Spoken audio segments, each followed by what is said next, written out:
Vlog greget banget. Bisa Dangyang. Dang Ini Acarya. kayaknya Dangyang ini sebelahnya ini. 2019, para pengrajin bata menemukan struktur bata di desa Kumitir.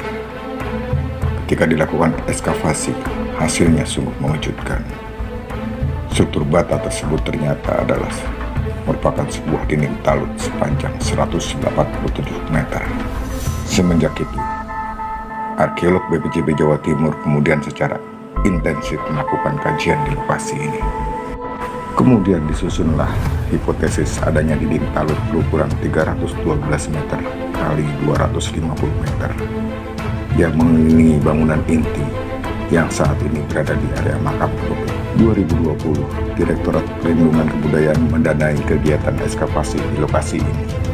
Para ahli dan praktisi dari berbagai disiplin ilmu berusaha untuk menguak misteri situs Kumitir sebagai bagian dari rekonstruksi jejak peradaban dari Kota Raja Majapahit. Halo sahabat Arkeovlog, jumpa lagi di hari ke-27 ya. 3 hari lagi kita melakukan ekskavasi di sini, tapi di hari ke-27 ini kita hanya merapikan saja yang ada di sektor A dan C, karena di tempat lain sudah selesai ekskavasinya, baik di Trans 8. Trans 8 masih dilakukan pencarian terhadap sudut barat daya ya. Terus gerbang kita sudah selesai karena sudah tidak bisa melebar lagi. Begitupun di barat laut kita tidak bisa melakukan penggalian lagi untuk tahun ini terkait dengan kompensasi, dan Trans 6 dan 7 selesai. Trans 5, 6, 7, 2 dan 3 juga sudah selesai. Tinggal kita membaca bentuk bangunan lebih detail lagi yang ada di sektor A, B dan C ya. Ini kondisi yang ada di sektor A. Sudah dihilangkan pematang-pematangnya, tampak jelas posisi bordernya dengan berasosiasi atau berhubungan dengan struktur bata. Oke. Ini kondisinya seperti ini. Kemudian yang bagian tengah view-nya lebih menarik. Bagaimana hubungan struktur bata dengan border, tampak lebih jelas kenampakannya.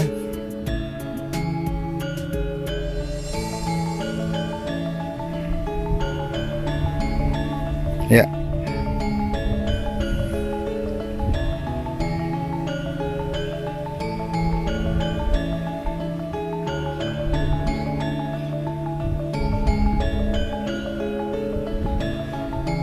Ya, itu tadi kita sudah tahu bagaimana bentuk dasarnya, terus kemudian bagaimana bentuk dasar bangunannya kita sudah dapatkan 18 meter kali 24 meter, terus kemudian bagaimana hubungan bangunan utama ini yang ada di sektor A yang bersambung ke sektor C, hubungannya dengan border.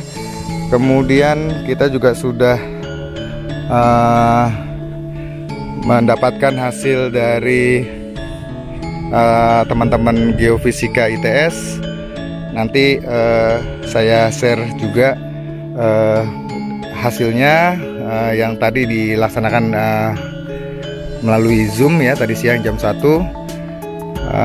Terus kemudian menariknya hari ini kita menemukan pecahan atau fragmen bata yang ternyata terdapat inskripsi atau tulisan yang memiliki aksara Jawa kuno.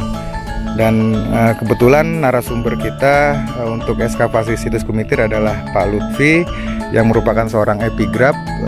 Langsung diidentifikasi oleh beliau. Nanti kita ikuti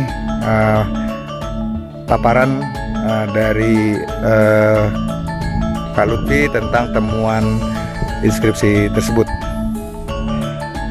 Ya, sementara hari ini yang bisa saya update itu seperti itu.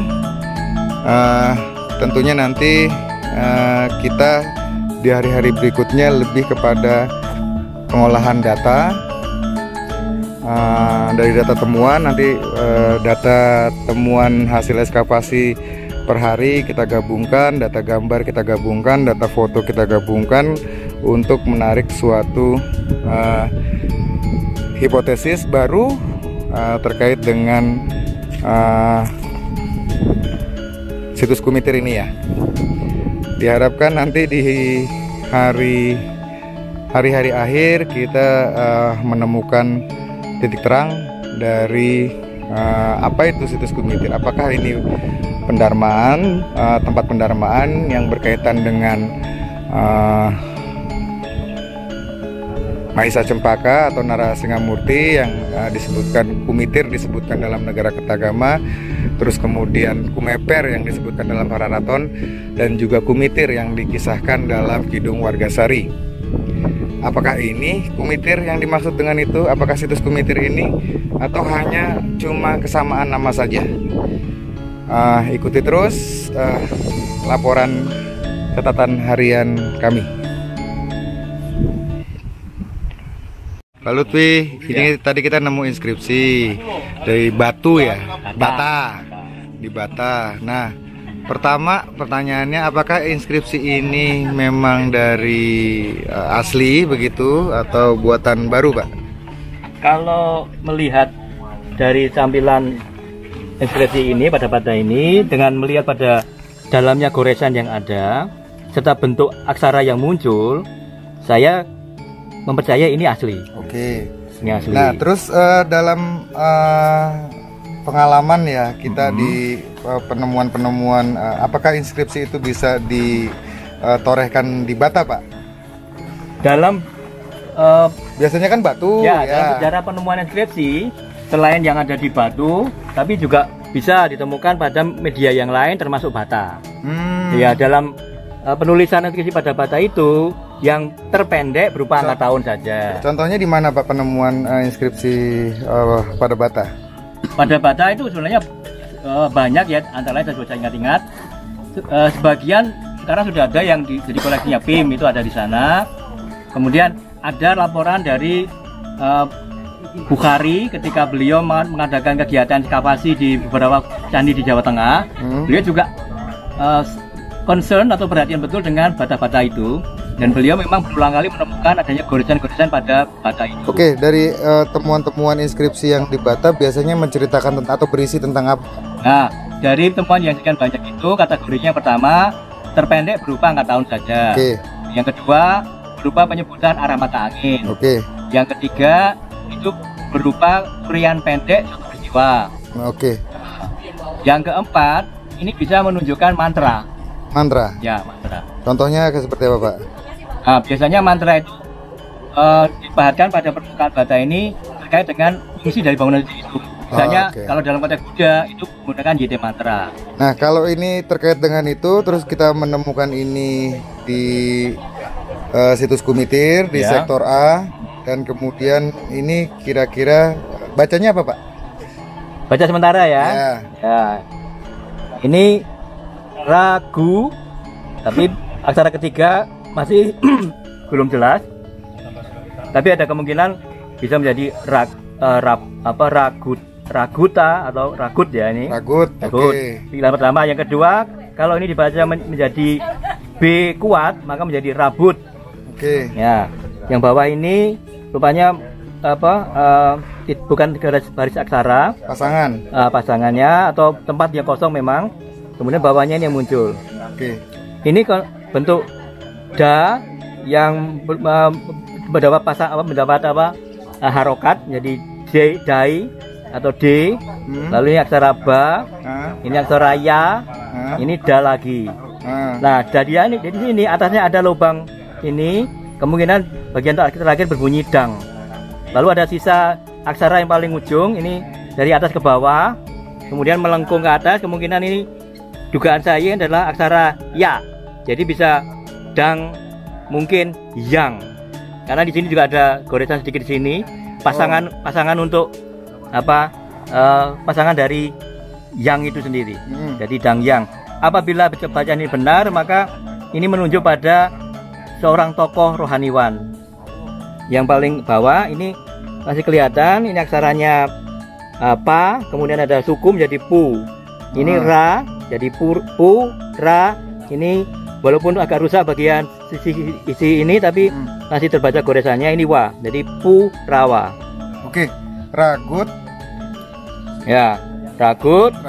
Kemudian d, baya dangyang. Nah, ini masih Baya PR ini. dangyang. Ya, dangyangnya masih bisa dipahami, tapi yang depan ini tentu harus dikaji lagi apakah betul bacaan Ragut itu berarti sesuatu, Pak? Nah, kalau bacaannya rabut memang menjadi sesuatu. Rabut. Kalau rabut ya. Oh iya. Karena rabut sering disebut dalam pararaton. Iya, Ada iya. rabut katu, rabut gunung lejar, rabut panitian. Ya, nah, itu gitu. nama apa? Nama tempat suci. Tempat suci. Ya. Ya.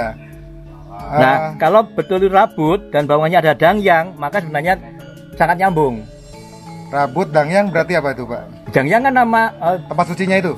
dangyang itu tokoh rohaniwan. Rohaniawan. Nah, Rohaniawan. rohaniawan. Ya. Nah, tokohnya. Nah, jadi ada hubungan antara tempat suci dan orangnya. Rabut. Terus nama tokohnya. Nama tokohnya. Dangyang itu. Cuma kita tidak tahu siapa. Purawa? Nah, Purawa ini sangat mungkin orang yang ikut dalam konteks inskripsi ini bisa jadi dia salah satu saksi atau yang ikut dalam peristiwa itu. Oke, jadi tempat suci Dangyang. Tempat Purawa itu suci sebagai yang terkait dengan tokoh Dangyang itu. Oh iya, tempat suci yang terkait dengan tokoh Dangyang siapa begitu ya, karena terpenggal ya. Ya. Terus Bersama dengan orang lain yang bernama Purawa. oh gitu. Ya. Mungkin saksi atau orang yang ikut dalam peristiwa itu. Menarik. Dan apakah ini kemudian dari penggalan fragmen bata yang inskripsi ini, apakah bisa menjelaskan bangunan yang di sektor A ini, Pak?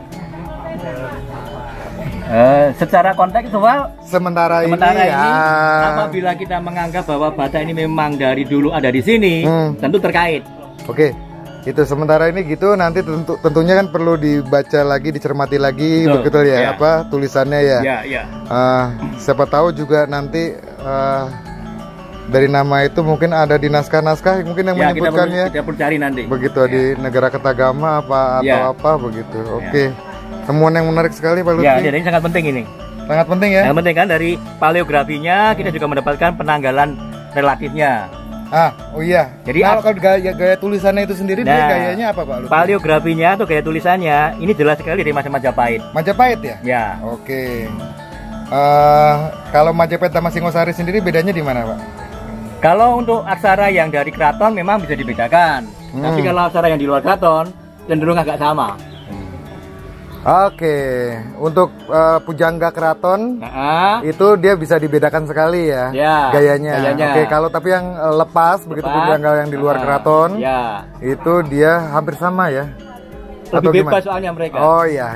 Oke. Iya. Menarik. Ini PR tambahan. Yang saya dapat kemudian hubungannya adalah ini pendarmaan, oke, bangunan suci.